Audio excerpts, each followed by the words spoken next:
কিছুদিন আগে আমরা বোলপুরে একটা এনগেজমেন্ট পার্টিতে গেছিলাম, মানে আমাদেরই ফ্রেন্ড সার্কেলের মধ্যেই। তো পাশেই দেখলাম একটা পার্ক আছে, প্রকৃতি ভবন। মানে আগে হয়তো চোখে পড়েছে কিন্তু কখনো যাইনি, যাওয়াও হয়নি। তো সেখানে ফার্স্ট টাইম গেলাম, বেশ ভালোই। তবে মানে টিকিটটা অনেকটা বেশি, সেরকম কিছুই নেই। এমনি ওই কলা ভবন স্টুডেন্টদের যে হাতের কারুকার্যগুলো, ওইগুলো 30 টাকা করে টিকিট, আর মোবাইলের জন্য 20 টাকা এক্সট্রা। এমন কিছু নেই যে সেটা ভিডিও শ্যুট করে কোনো করা যাবে।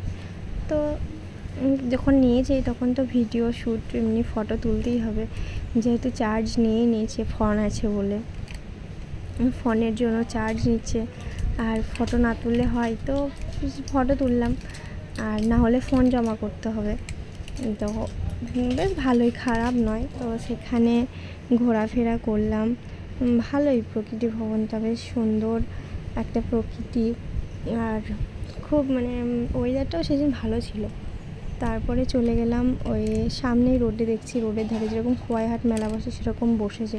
তো সেখানে ঢুকলাম, বেশ ভালোই লাগলো আমার।